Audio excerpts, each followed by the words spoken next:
Hello everyone. कुछ technical issues की वजह से इस वीडियो के साथ इसका वॉइस रिकॉर्ड नहीं हो पाया था। ये वॉइस ओवर अलग से इस वीडियो के लिए रिकॉर्ड किया गया है। तो चलिए क्लास स्टार्ट करते हैं। लास्ट क्लास में हम यमुना की सहायक नदियों के बारे में चर्चा कर रहे थे और हम चंबल और बेतवा नदी तक कंप्लीट कर चुके थे। चंबल की दो सहायक नदियाँ यमुना की दो सहायक नदियाँ चंबल और बेतवा कंप्लीट कर चुके थे। नेक्स्ट जो नदी है जो हमें कवर करना है वो है केन नदी। नेक्स्ट हेडिंग है केन नदी। केन नदी का उद्गम कैमूर पर्वत से है। केन नदी का उद्गम कैमूर पर्वत से और इसका विसर्जन, क्योंकि ये यमुना की सहायक नदी है, यमुना में ही अपना जल मिला देती है। केन नदी के बारे में एक विशेष तथ्य की चर्चा करें तो वर्ष 2006 में नदी जोड़ो परियोजना के तहत सर्वप्रथम बेतवा और केन नदी को जोड़ा गया था। वर्ष 2006 में नदी जोड़ो परियोजना के तहत सर्वप्रथम बेतवा और केन नदी को जोड़ा गया था।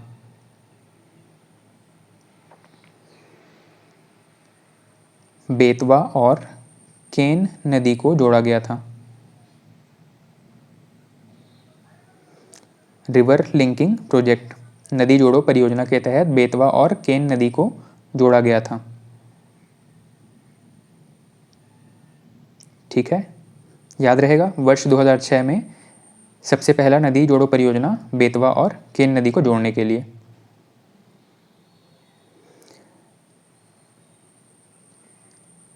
हमने अपना क्लास स्टार्ट किया था गंगा अपवाह तंत्र के बारे में। गंगा अपवाह तंत्र में हमने इसके लेफ्ट बैंक और राइट बैंक ट्रिब्यूटरीज के बारे में पढ़ना शुरू किया था। राइट बैंक ट्रिब्यूटरीज में हमने सबसे पहले पढ़ा था यमुना के बारे में, फिर सोन नदी के बारे में, फिर दामोदर नदी के बारे में। इसकी कुछ लेफ्ट बैंक ट्रिब्यूटरीज के बारे में हमने पढ़ना शुरू किया और लेफ्ट बैंक में हमने पढ़ा था रामगंगा, गोमती नदी। इसके बाद में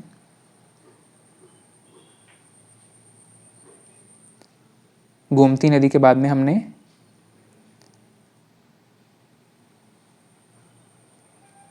एक नदी पढ़ा शारदा नदी। शारदा नदी, इसके बाद में गंडक और कोसी नदी। ये कुछ नदी हैं जो कि हमने इसके लेफ्ट बैंक ट्रिब्यूटरी, बाएं तट की सहायक नदियों के रूप में पढ़ा था।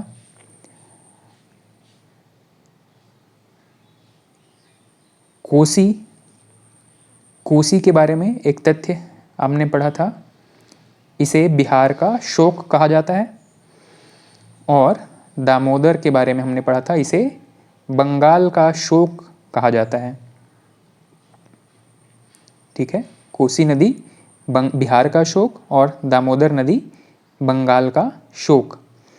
किसी भी नदी को किसी स्थान के शोक से संबंधित कहने में क्या कारण हो सकते हैं, जैसे कि कोसी को अगर बिहार का शोक कहा जा रहा है तो क्यों कहा जा रहा है? ये वहाँ पर विनाश की स्थिति लेकर के आती है, जैसे बाढ़ की वजह से। ठीक है, किसी भी स्थान में अगर कोई नदी विनाश लेकर के आ रही है, ऐसी स्थिति में उस नदी को उस स्थान विशेष पर क्या कहा जाता है? शोक की दर्जा दी जाती है, शोक की संज्ञा दी जाती है। जैसे Kosi sorrow of Bihar, Damodar sorrow of Bengal. Yamuna की सहायक नदियों में हमने पढ़ना शुरू किया था चंबल, बेतवा और केन नदी के बारे में। चंबल, बेतवा और केन नदी की चर्चा हम कर चुके हैं। ठीक है, वापस से हम स्टार्ट करें रिवर सिस्टम। हमने भारत में नदी अपवाह तंत्र में किस तरीके से इसको बांटा था।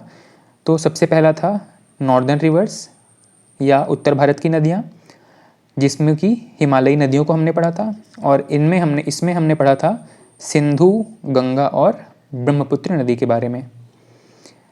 सेकंड था प्रायद्वीपीय भारत या पेनिनसुलर इंडिया या साउथ इंडिया में, साउथ इंडिया या पेनिनसुलर इंडिया में हमने नदी अपवाह तंत्र में प्रायद्वीपीय भारत में अपवाह तंत्र, प्रायद्वीपीय भारत में अपवाह तंत्र में हमने क्या क्या पढ़ा? पूर्व की तरफ बहने वाली नदियाँ और पश्चिम की तरफ बहने वाली नदियाँ। ये स्ट्रक्चर हमने क्लास की शुरुआत में देखा था। पूर्व की तरफ बहने वाली नदियाँ और पश्चिम की तरफ बहने वाली नदियाँ। पूर्व की तरफ बहने वाली नदियों की चर्चा करें तो नर्मदा, माही, तापी या ताप्ती नदी। इसके अलावा साबरमती, साबरमती असल में राजस्थान से गुजरात की ओर दक्षिण की तरफ बहती है। और पश्चिम में बहने वाली नदियों की अगर चर्चा करें तो सबसे पहले छत्तीसगढ़ से गुजरने वाली है महानदी। इसके बाद में गोदावरी, गोदावरी के बाद में एक प्रमुख नदी है कृष्णा और दक्षिण की तरफ कावेरी। इतनी नदियों की हमें चर्चा करनी है प्रायद्वीपीय भारत की नदियों में।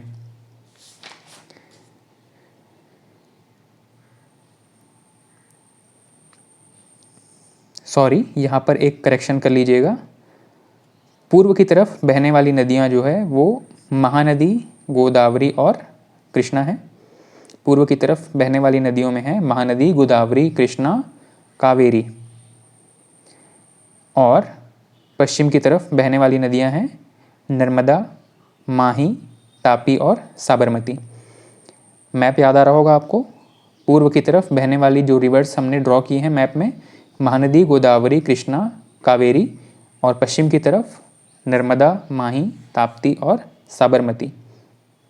साबरमती असल में दक्षिण की तरफ बहती है, राजस्थान से प्रारंभ होकर के गुजरात में चली जाती है।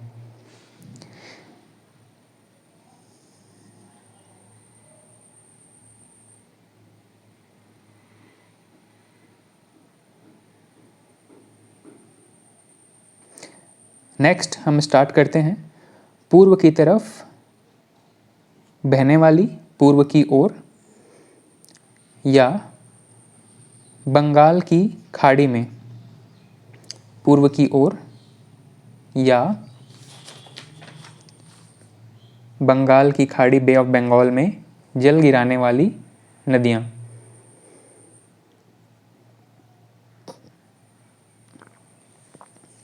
बे ऑफ बंगाल में गिरने वाली नदियाँ।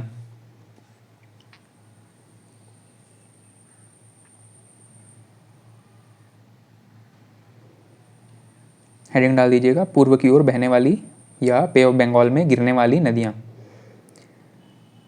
सबसे पहले इसको हम मैप में लोकेट करते हैं कि कहाँ कहाँ पे कौन कौन सी रिवर्स हैं।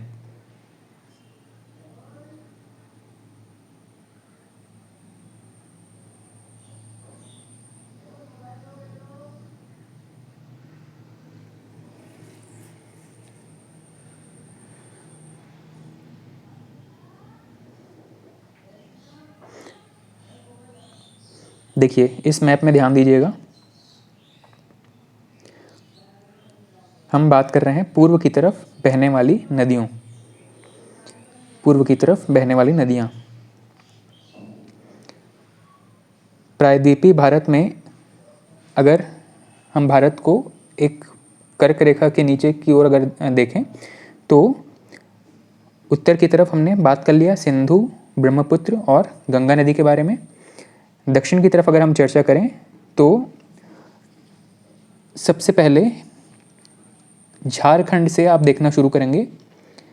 झारखंड में छोटा नागपुर पठार से एक नदी निकलती है, इसका नाम है दामोदर नदी।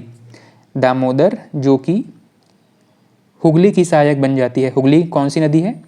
गंगा की जो एक धारा फरक्का के बाद में दो भागों में बढ़ती है, जो कि पश्चिम बंगाल में हुगली के नाम से और बांग्लादेश में पद्मा के नाम से बहती है। ठीक है, उसके बाद में एक नदी है ब्राह्मणी नदी, जो कि इसी छोटा नागपुर पठार से निकलती है, ब्राह्मणी नदी। इसी के आसपास छोटा नागपुर पठार से ही एक नदी निकलती है, वैतरणी नदी। उसके बाद में हम छत्तीसगढ़ के हिस्से में चलें तो छत्तीसगढ़ में एक प्रमुख नदी है महानदी। इसका उद्गम कहाँ से है? महानदी का उद्गम धमतरी जिले के सिहावा पर्वत से है और इसी महानदी पर उड़ीसा में 2 बांध बनाए गए हैं। एक है हीराकुंड बांध, जो कि विश्व का सबसे लंबा बांध है, और दूसरा है मच्छकुंड बांध। हीराकुंड और मच्छकुंड बांध। ये हीराकुंड बांध कहाँ पे है?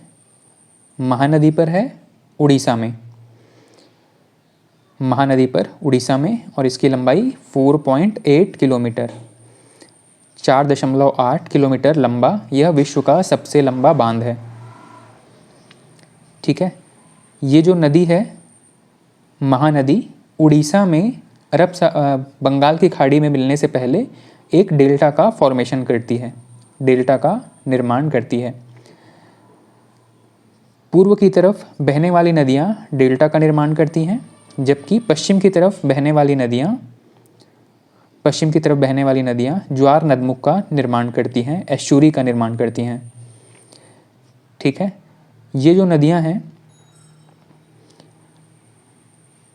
पश्चिमी घाट से निकल के पूर्व की तरफ बहती हैं और इन्हें बहने के लिए एक लंबा क्षेत्र मिल जाता है, एक जेंटल स्लोप मिल जाता है, जिसकी वजह से ये अपने अवसाद से ही अपने मार्ग को अवरुद्ध कर देती हैं और आगे चल करके डेल्टा का निर्माण करती हैं।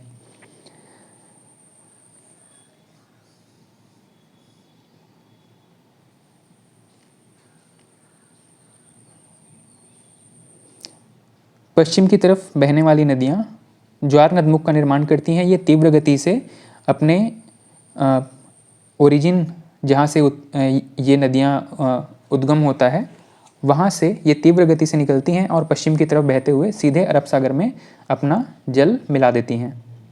इस क्षेत्र को कहा जाता है एस्चुरी या ज्वार नदमुख।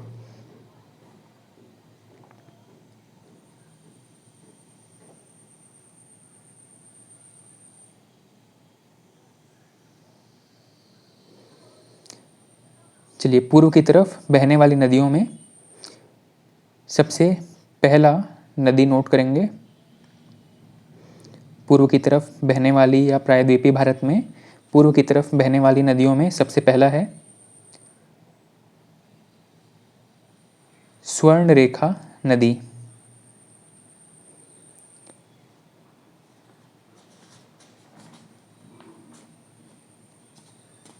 स्वर्णरेखा नदी, इसका उद्गम जैसा कि हमने मैप में देखा छोटा नागपुर पठार से है, झारखंड, उड़ीसा और पश्चिम बंगाल से होकर के बहती है। झारखंड, उड़ीसा और पश्चिम बंगाल से होकर के बहती है। इसके किनारे बसे प्रमुख शहर में हैं रांची और जमशेदपुर। इसके किनारे बसे प्रमुख शहर में रांची और जमशेदपुर। इसके अलावा है इसके बालू में, इस नदी के बालू में, रेत में सोने के कण पाए जाते हैं। सोने के कण इस नदी के बालू में प्राप्त होते हैं। इसी वजह से इस नदी को स्वर्णरेखा का नाम दिया गया है, स्वर्णरेखा की संज्ञा दी गई है। स्वर्णरेखा नदी छोटा नागपुर पठार से उद्गम, रांची और जमशेदपुर इसके तटीय शहर हैं, इसके तट पर बसे हुए शहर हैं, और इस नदी के रेत में इस नदी के रेत में सोने के कण प्राप्त होते हैं।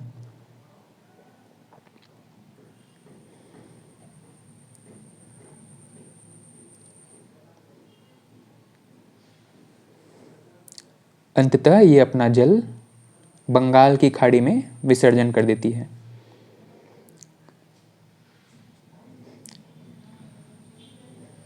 स्वर्णरेखा नदी अंततः अपना जल बंगाल की खाड़ी में विसर्जित कर देती है।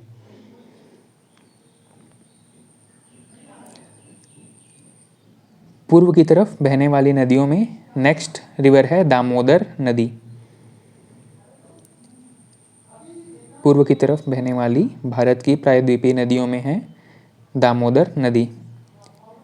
दामोदर नदी के बारे में, इसका जो उद्गम है छोटा नागपुर के पठार से है और ये हुगली की सहायक नदी बन जाती है। हुगली जो कि गंगा की ही एक धारा का नाम है बंगाल में, वेस्ट बंगाल में। दामोदर के बारे में एक और तथ्य याद रखेंगे, भ्रंश घाटी में बहने वाली नदी है। भ्रंश घाटी के बारे में हमने चर्चा किया था। ऐसी नदी जिसके दोनों तटों पर खड़े ढाल हैं, ऐसी नदी को कहा जाता है भ्रंश घाटी। भ्रंश घाटी में बहने वाली नदी। इसके अलावा एक और इम्पॉर्टेंट फैक्ट है, इसे जैविक मरुस्थल की संज्ञा दी गई है। दामोदर नदी को जैविक मरुस्थल की संज्ञा दी गई है। जैविक मरुस्थल क्यों? मरुस्थल एक ऐसा क्षेत्र जहाँ पे बहुत ज़्यादा जीव जंतु पौधे सर्वाइव नहीं कर पाते हैं। दामोदर नदी के आसपास भी एक ऐसा क्षेत्र, इंडस्ट्रियल एरिया ऐसा डेवलप हो गया है छोटा नागपुर प्लेटू की वजह से। छोटा नागपुर पठार में बहुत सारे ऐसे मिनरल्स पाए जाते हैं जिनकी वजह से वहाँ पे इंडस्ट्रियल डेवलपमेंट हुआ है। और इंडस्ट्रियल डेवलपमेंट होने के बाद में इंडस्ट्रियल वेस्ट जो है वो दामोदर नदी में बहुत सारा डंप किया गया है, लंबे समय से डंप किया जाता रहा है। और इसी वजह से इसका पानी इतना गंदा हो गया है कि इसमें बेसिक ऑर्गेनिज्म जैसे मछली, मेंढक या ब्लू ग्रीन एल्गी ये सब भी सर्वाइव नहीं कर पा रहे हैं। और इसी वजह से इस नदी को जैविक मरुस्थल की संज्ञा दी गई है। दामोदर नदी को जैविक मरुस्थल की संज्ञा दी गई, क्यों दी गई है इसका कारण हमने समझ लिया। इसके बाद में इसे बंगाल का शोक भी कहा जाता है। दामोदर नदी को बंगाल का शोक भी कहा जाता है। किसी नदी को शोक कहने का क्या क्या रीज़न है ये हमने पढ़ा है, समझा है, ठीक है। दामोदर नदी बाढ़, क्योंकि पश्चिम बंगाल में बाढ़ लेकर के आती है, बाढ़ का कारण बनती है, इसीलिए इसे बंगाल का शोक भी कहा जाता है।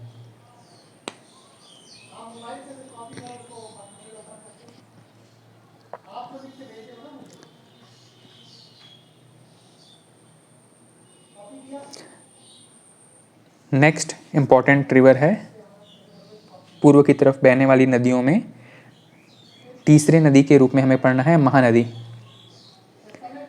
महानदी, इसके बारे में हम सभी परिचित हैं, छत्तीसगढ़ की बहुत इम्पॉर्टेंट नदी है। छत्तीसगढ़ में लगभग पानी की सप्लाई मध्य छत्तीसगढ़ में महानदी से होती है। छत्तीसगढ़ में महानदी का उद्गम हम देख चुके हैं सिहावा पर्वत धमतरी से। छत्तीसगढ़ से होकर के उड़ीसा में बहती है। उड़ीसा को आजकल ओडिशा कहा जाता है और महानदी को उड़ीसा का शोक भी कहा जाता है। महानदी के बाढ़ की वजह से, क्योंकि उड़ीसा में हर वर्ष तबाही होती है, इसीलिए इसे ओडिशा का शोक कहा जाता है। महानदी को उड़ीसा का शोक कहा जाता है। महानदी की कुछ प्रमुख सहायक नदियों में अगर बात करें तो वैसे हम इसको छत्तीसगढ़ में नदी अपवाह तंत्र में डिटेल से चर्चा करेंगे। यहाँ सिर्फ इसके नाम नोट कर लेंगे, पैरी, सोंढूर, हसदेव, शिवनाथ, जोंक और तेल नदी। महानदी की कुछ महत्वपूर्ण सहायक नदियाँ हैं पैरी, सोंढूर, हसदेव, शिवनाथ, जोंक और तेल नदी, ठीक है। महानदी के बारे में ये कुछ महत्वपूर्ण चीज़ें हमने चर्चा की। इसका उद्गम कहाँ से है? सिहावा पहाड़ी छत्तीसगढ़ के आपके धमतरी ज़िले में। इसका अंत कहाँ पे होता है? उड़ीसा में आपका बंगाल की खाड़ी से इसका अंत हो जाता है। नेक्स्ट हेडिंग डाल दीजिएगा, इसमें कुछ प्रमुख हाइड्रो इलेक्ट्रिक प्रोजेक्ट, महानदी पर कुछ प्रमुख हाइड्रो इलेक्ट्रिक प्रोजेक्ट, जल विद्युत परियोजनाएं। जल विद्युत परियोजना के लिए इस पर 2 बांध बनाए गए हैं, जिसमें से एक सबसे प्रमुख बांध है हीराकुंड बांध। महानदी पर जल विद्युत परियोजना के लिए जल विद्युत परियोजना के रूप में एक बांध का विकास किया गया है। कौन सा? हीराकुंड बांध। हीराकुंड बांध विश्व का सबसे लंबा बांध है, लगभग 4.8 किलोमीटर इसकी लंबाई है। हीराकुंड बांध महानदी पर उड़ीसा राज्य में स्थित है। इसकी लंबाई 4.8 किलोमीटर है।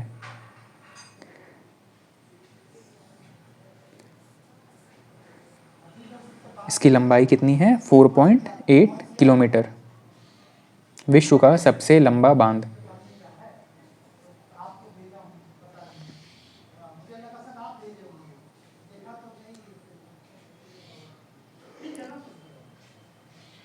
नेक्स्ट, महानदी के किनारे बसे कुछ प्रमुख शहर में हैं कटक और संबलपुर। महानदी के किनारे बसे प्रमुख शहर हैं कटक और संबलपुर।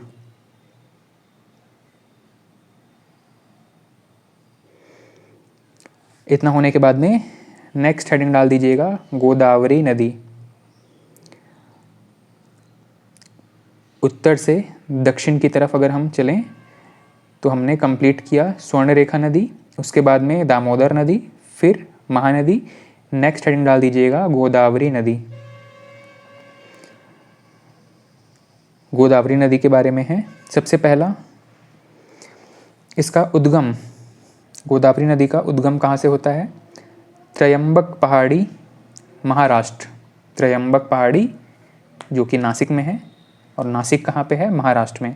त्रयंबक पहाड़ी महाराष्ट्र से गोदावरी नदी का उद्गम होता है। इसकी कुल लंबाई 1465 किलोमीटर है और भारत की यह दूसरी सबसे लंबी नदी है। भारत की सबसे लंबी नदी कौन सी है? गंगा। भारत की सबसे लंबी नदी है गंगा, और दूसरी सबसे लंबी नदी कौन सी है? गोदावरी। भारत की दूसरी सबसे लंबी नदी है गोदावरी। गोदावरी कौन कौन से राज्यों से बहती है? तो क्योंकि इसका उद्गम है महाराष्ट्र में, तो महाराष्ट्र, उसके बाद में तेलंगाना और आंध्र प्रदेश। इसके अलावा इसका बहुत थोड़ा सा हिस्सा, या इस अपवाह तंत्र का एक थोड़ा सा हिस्सा उड़ीसा और छत्तीसगढ़ से भी है। छत्तीसगढ़ से निकलने वाली इंद्रावती नदी जो है वो गोदावरी में ही अपना जल प्रवाहित कर देती है। ठीक है, गोदावरी की एक प्रमुख सहायक नदी है कौन सी? इंद्रावती, जो कि छत्तीसगढ़ के दक्षिणी हिस्से में बहती है। नेक्स्ट पॉइंट है, इसे दक्षिण भारत की सबसे लंबी और बड़ी नदी का दर्जा भी प्राप्त है। लंबी लेंथ के हिसाब से और बड़ी वाटर कैरिंग कैपेसिटी के हिसाब से गोदावरी नदी को दक्षिण भारत की सबसे लंबी और सबसे बड़ी नदी का दर्जा प्राप्त है। इसके अन्य नाम क्या क्या हैं? इसे दक्षिण भारत की गंगा और वृद्ध गंगा भी कहा जाता है। गोदावरी नदी के बारे में याद रखिएगा, इसे दक्षिण भारत की गंगा और वृद्ध गंगा भी कहा जाता है। दक्षिण भारत की गंगा और वृद्ध गंगा भी कहा जाता है। इससे संबंधित 2 तथ्य याद रखेंगे, एक है दक्षिण भारत की गंगा और एक है दक्षिण की गंगा। जब पूछा जाए कि दक्षिण की गंगा कौन सी है, तो आंसर क्या होगा? कावेरी। दक्षिण की गंगा कावेरी, जबकि दक्षिण भारत की गंगा गोदावरी। इसकी सहायक नदियाँ बहुत इंपॉर्टेंट नहीं है, पर चाहे तो आप एक लाइन में नोट कर लेंगे, और इसमें भी सबसे इम्पोर्टेंट है इंद्रावती। इसकी सहायक नदियों में है पेनगंगा, वेनगंगा, वर्धा, इंद्रावती, मंजीरा, प्रवरा, पूर्णा और शबरी। ये सभी गोदावरी की सहायक नदियाँ हैं। गोदावरी के बाद में नेक्स्ट नदी है कृष्णा नदी। गोदावरी के बाद में नेक्स्ट हेडिंग डाल दीजिएगा कृष्णा नदी।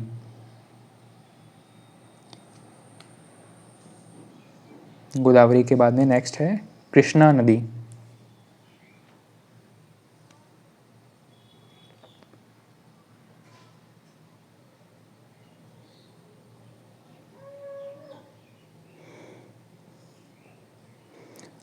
अच्छा, गोदावरी के बारे में कुछ हाइड्रो इलेक्ट्रिक प्रोजेक्ट की अगर चर्चा करें तो गोदावरी पर 2-3 महत्वपूर्ण परियोजनाएं हैं, इनको नोट करेंगे। सबसे पहले है जायकवाड़ परियोजना, ये महाराष्ट्र में है। फिर है पोलावरम परियोजना, ये आंध्र प्रदेश में है। और है, अच्छा ये दोनों ही नोट करिएगा, जायकवाड़ और पोलावरम। जायकवाड़ महाराष्ट्र में और पोलावरम आंध्र प्रदेश में।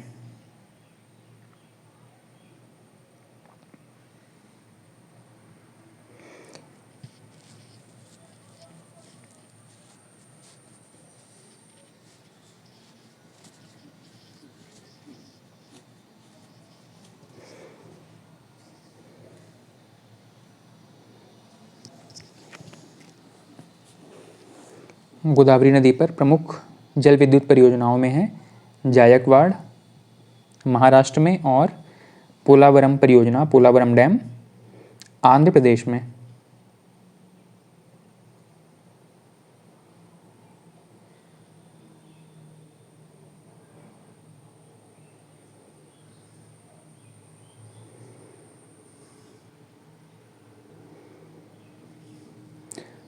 नेक्स्ट, गोदावरी के बारे में ही एक और चीज़ नोट करेंगे, गोदावरी नदी पर नदी जोड़ो परियोजना। नदी जोड़ो परियोजना के अंतर्गत गोदावरी और कृष्णा नदी को शामिल किया गया है।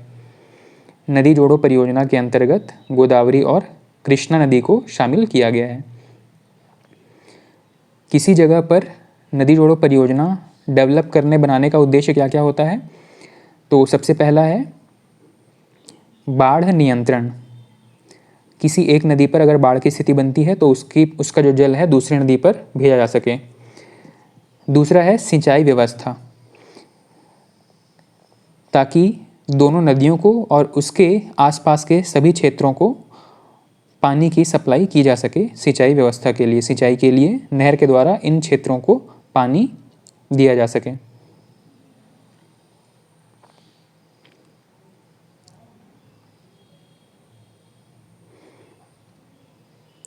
River linking project. River linking project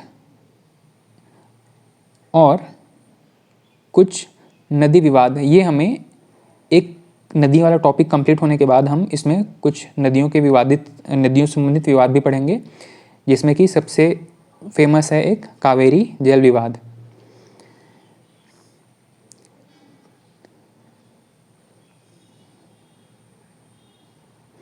Kaveri जल विवाद के बारे में जनरली एक प्रश्न पूछा जाता है कि इसमें कौन कौन से राज्य शामिल हैं, कावेरी जल विवाद में कौन कौन से राज्य शामिल हैं। तो सबसे पहले, क्योंकि ये कावेरी नदी जो है वो कहाँ से निकलती है, कर्नाटक से, कर्नाटक शामिल होगा। इसके अलावा आपका तमिलनाडु के बाद में केरल और पुडुचेरी भी इस विवाद में शामिल हैं। ठीक है, चलिए नेक्स्ट हेडिंग डाल दीजिएगा, कृष्णा नदी। कृष्णा नदी के बारे में है, सबसे पहले इसका उद्गम महाबलेश्वर चोटी से। नेक्स्ट है भारत की तीसरी सबसे लंबी नदी और प्रायद्वीपीय भारत की दूसरी सबसे लंबी नदी। ध्यान रखिएगा, भारत की तीसरी सबसे लंबी नदी और प्रायद्वीपीय भारत में पूछा जाए, दक्षिण भारत में पूछा जाए, तब सेकंड नंबर पे आएगी। इसके बाद में कौन कौन से राज्यों से बहती है, तो कृष्णा नदी महाराष्ट्र, कर्नाटक, तेलंगाना से होकर के आंध्र प्रदेश में, और आंध्र प्रदेश के बाद में बंगाल की खाड़ी में अपना जल विसर्जित कर देती है। इसकी सहायक नदियों की बात करें तो घाटप्रभा, मालप्रभा, तुंगभद्रा, पंचगंगा, पूर्णा, भीमा, मूसी। मूसी के बारे में याद रखिएगा, मूसी नदी के किनारे तेलंगाना का एक प्रमुख शहर हैदराबाद बसा हुआ है। मूसी के बारे में एक प्रश्न पूछा गया है, हैदराबाद किस नदी के किनारे बसा हुआ है, तो मूसी नदी के किनारे बसा हुआ है। इसके अलावा मूसी नदी के किनारे एक और फेमस जगह है सिकंदराबाद। हैदराबाद और सिकंदराबाद दोनों ही मूसी नदी के किनारे बसे हुए हैं।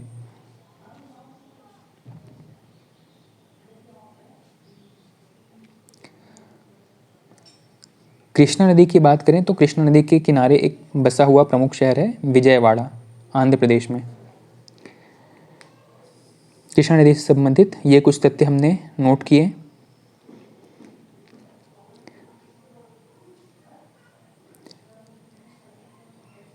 कृष्णा नदी से संबंधित जो महत्वपूर्ण चीज़ें थी वो हम नोट कर चुके हैं।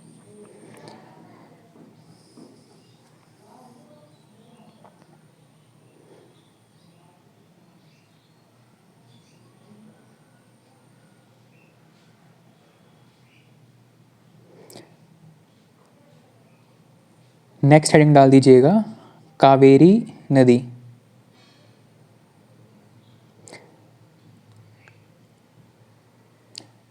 कृष्णा नदी पर कुछ हाइड्रो इलेक्ट्रिक प्रोजेक्ट भी डेवलप किए गए हैं, इनको भी यहीं पे नोट कर लेंगे। सबसे पहले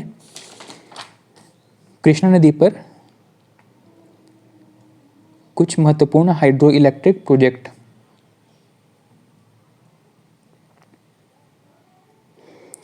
प्रमुख जल विद्युत परियोजनाएं, इसमें सबसे पहला है श्रीशैलम परियोजना। कृष्णा नदी पर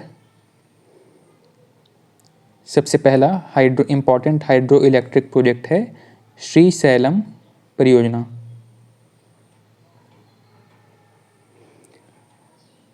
श्रीशैलम परियोजना। सेकंड है नागार्जुन सागर परियोजना, नागार्जुन सागर बांध।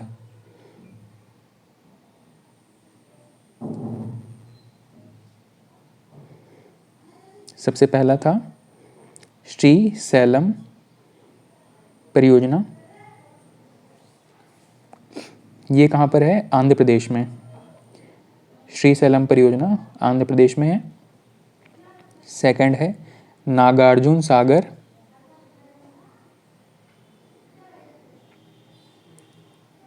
ये भी आंध्र प्रदेश में स्थित है। और तीसरा है अलमाटी परियोजना, अलमाटी परियोजना, अलमाटी डैम, ये भी आंध्र प्रदेश में स्थित है। कृष्णा नदी पर स्थित प्रमुख जल विद्युत परियोजनाओं में है श्रीशैलम, नागार्जुन सागर और अलमाटी परियोजना। श्रीशैलम, नागार्जुन सागर और अलमाटी परियोजना।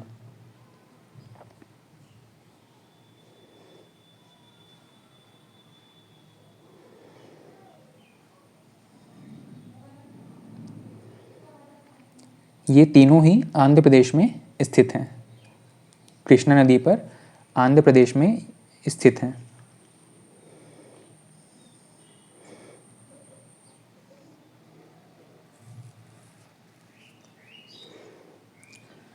नेक्स्ट हेडिंग डाल दीजिएगा कावेरी नदी।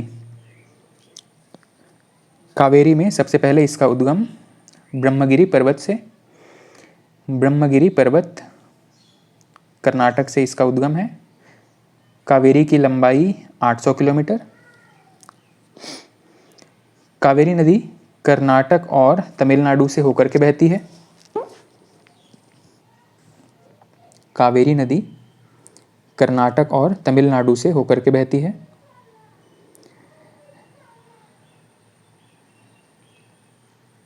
अगर कावेरी नदी पर जो जल विवाद है इसकी चर्चा करें तो इसमें 4 पार्टीज इन्वॉल्व हैं।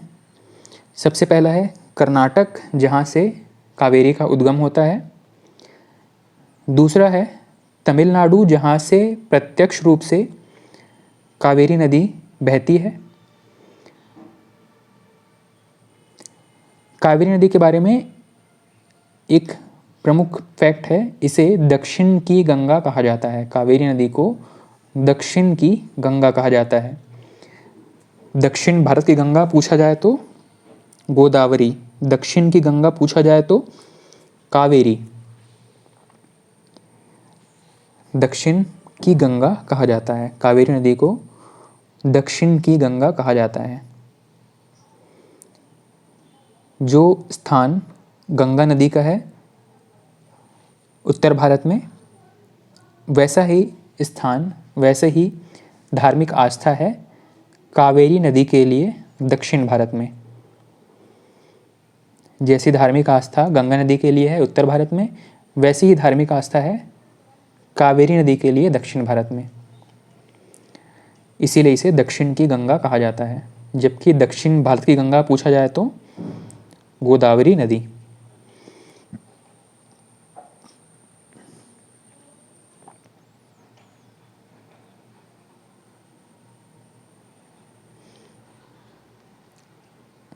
इसकी सहायक नदियाँ चाहे तो आप नोट कर लेंगे। कावेरी की सहायक नदियों में है अमरावती, हेमवती, अर्कवती, शिमसा, काबिनी और भवानी। बहुत इम्पॉर्टेंट नहीं है, एग्ज़ाम में कभी नहीं पूछा जाएगा, पर आप चाहें तो नोट करके रख सकते हैं कावेरी की सहायक नदियाँ।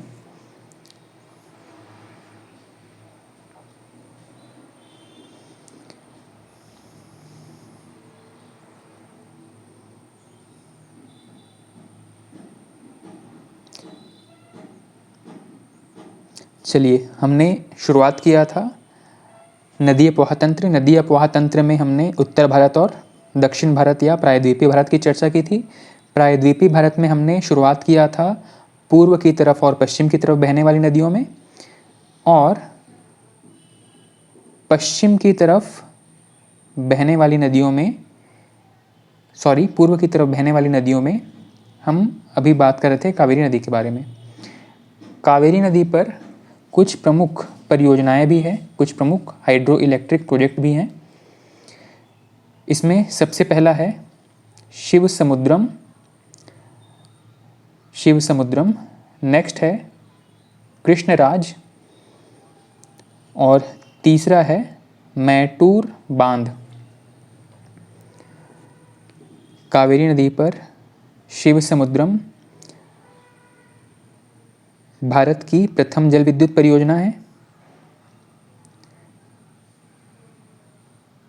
नेक्स्ट है कृष्णराज, नेक्स्ट है मैटूर बांध। कावेरी नदी के बारे में एक और महत्वपूर्ण चीज़ है, यह दक्षिण भारत की एकमात्र सदानीरा नदी है। सदानीरा का मतलब क्या है? जिसमें वर्ष भर जल की मात्रा उपलब्ध हो। कावेरी नदी दक्षिण भारत की एकमात्र सदानीरा नदी है।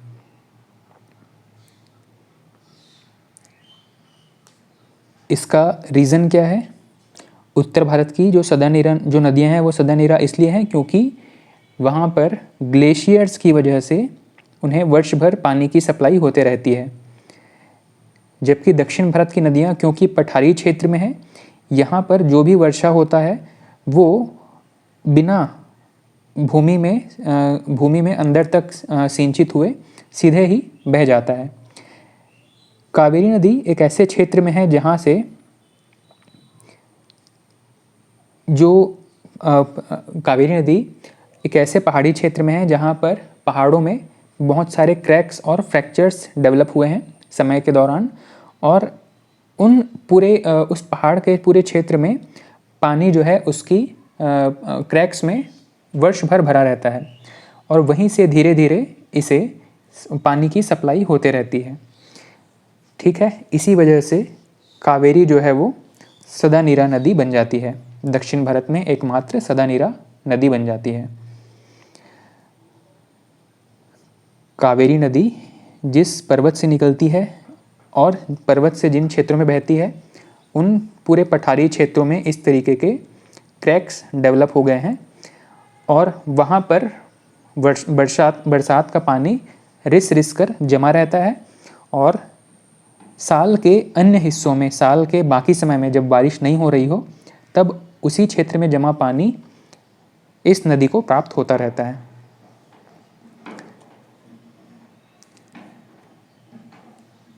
ठीक है, कावेरी नदी के बारे में याद रखेंगे, यह दक्षिण भारत की एकमात्र सदानीरा नदी है।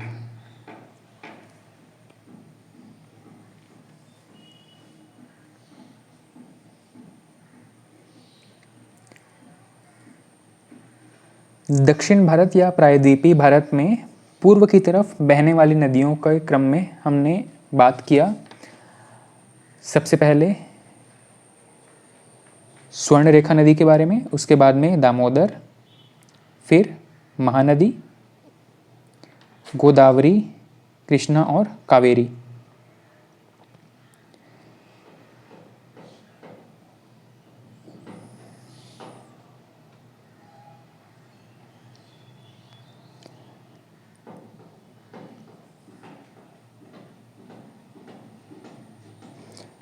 नेक्स्ट हेडिंग डाल दीजिएगा, पश्चिम की तरफ बहने वाली नदियाँ। पश्चिम की तरफ बहने वाली जो नदियाँ हैं वो ज्वार नदमुख या एस्चुरी का फॉर्मेशन करती हैं, निर्माण करती हैं। ये हम पहले ही बात कर चुके हैं। पूर्व की तरफ जो बहने वाली नदियाँ हैं वो डेल्टा का फॉर्मेशन करती हैं। डेल्टा का फॉर्मेशन क्यों करती हैं? ये जो नदियाँ हैं जब अपने वृद्धावस्था में होती हैं, अंत अवस्था में होती हैं, ये अपना जो सेडिमेंट लेकर के चल रही थी अपने साथ में, इसे अपने ही मार्ग में निक्षेपित करते चलती हैं और एक समय के बाद वो अपने नेचुरल पाथ को ही, जो उनका मार्ग है, उसी को अवरुद्ध कर देती हैं। उन्हें बहना चाहिए था एक स्ट्रेट लाइन में, लेकिन क्योंकि वहाँ पर उन्होंने अपना पूरा सेडिमेंट डिपॉजिट कर दिया है, वो मार्ग अवरुद्ध हो चुका है। अब उन्हें बहने के लिए दूसरे नए मार्ग खोजने पड़ते हैं और वो अपने दाएं बाएं छोटी छोटी धाराओं के रूप में बहने लगती है। इस तरीके से जो एक पूरा ट्रायंगल का शेप डेवलप हो जाता है, इसे कहा जाता है डेल्टा। जबकि अरब सागर की तरफ बहने वाली जो नदियां हैं, या यूं कहें कि जो पश्चिमी घाट से अरब सागर की तरफ बहती हैं, वो ज्वार नदमुख का निर्माण करती हैं। पश्चिमी घाट का अगर एक स्ट्रक्चर हम देखें तो ये पश्चिम की तरफ ज़्यादा ऊंची हैं और पूर्व की तरफ एक जेंटल स्लोप लिए हुए हैं। इस तरीके से पूर्व की तरफ एक जेंटल स्लोप है, जिसकी वजह से जब यहाँ से पूर्व की तरफ जो नदी बहती है, उन्हें बहने के लिए एक लंबा स्पेस मिलता है, समय मिलता है। जबकि पश्चिम की तरफ जो नदियाँ बहती है वो बहुत तीव्र गति से, तीव्र ढाल की वजह से यहाँ पे ये तीव्र गति से जा करके ये सीधे सीधे अरब सागर में मिल जाती हैं। अरब सागर में मिलने के दौरान नदी का जो मुख होता है और समुद्र का जो ज्वार होता है, इन्हीं दोनों के नाम से इस पूरे क्षेत्र को कहा जाता है ज्वार नदमुख। नदी का जो अंतिम अवस्था है और समुद्र का जो ज्वार है, इन दोनों को ही मिला करके इसको नाम दिया गया है ज्वार नदमुख। नदी के अंत अवस्था को कहा जाता है नदमुख, और क्योंकि ये ज्वार में सीधे आकर के मिल रही है, इसको कहा गया है ज्वार नदमुख। जब समुद्र में ये सीधे आकर के मिलती है, इसे कहा जाता है ज्वार नदमुख या एस्चुरी। पश्चिमी घाट से बहने वाली, पश्चिम की तरफ बहने वाली जो ज़्यादातर नदियां हैं, वो ज्वार नदमुख का निर्माण करती हैं अपने तीव्र वेग की वजह से। ऐसी ही नदियों की चर्चा करें तो सबसे पहले है लूनी नदी।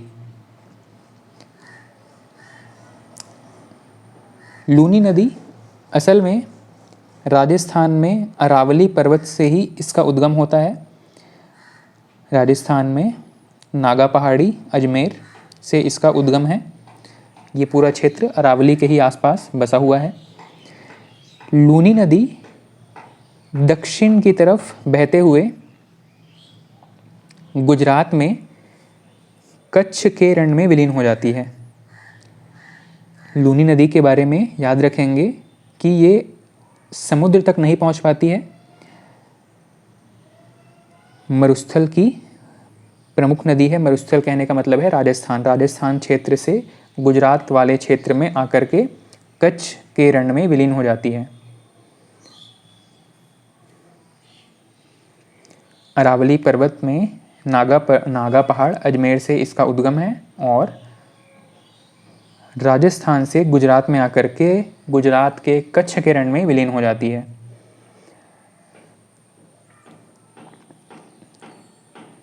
यह नदी अरब सागर तक नहीं पहुंच पाती है।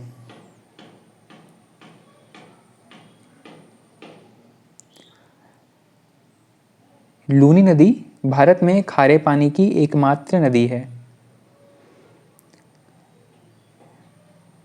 ठीक है, लूनी नदी भारत में खारे पानी की एकमात्र नदी है।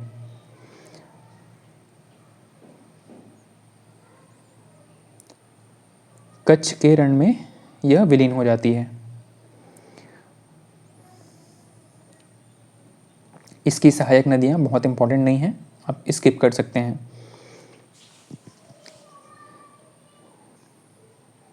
लूनी नदी कच्छ के रण में, कच्छ के दलदल में समाप्त हो जाती है। कच्छ कहाँ पर है? गुजरात में। लूनी नदी का उद्गम कहाँ पे है? राजस्थान में। इसकी सहायक नदियाँ आप स्किप कर सकते हैं।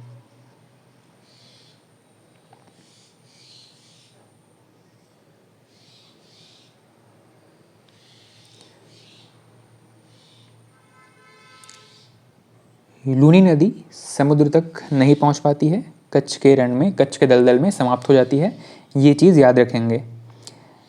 पश्चिम की तरफ बहने वाली नदियों में ये एकमात्र नदी है जो कि समुद्र तक पहुंचने से पहले ही समाप्त हो जाती है।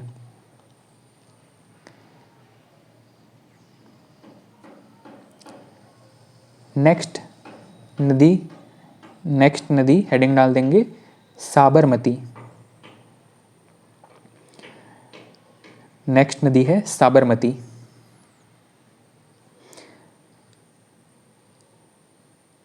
हेडिंग डाल दीजिएगा साबरमती नदी। इसका भी उद्गम अरावली पहाड़ियों से ही होता है।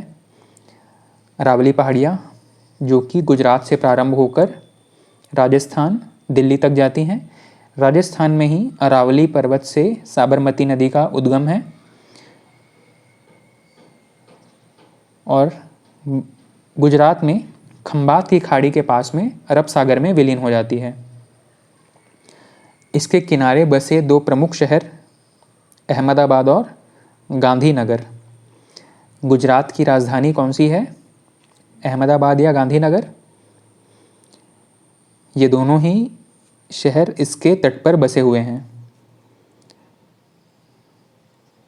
साबरमती नदी के किनारे बसे प्रमुख शहर में हैं अहमदाबाद और गांधीनगर।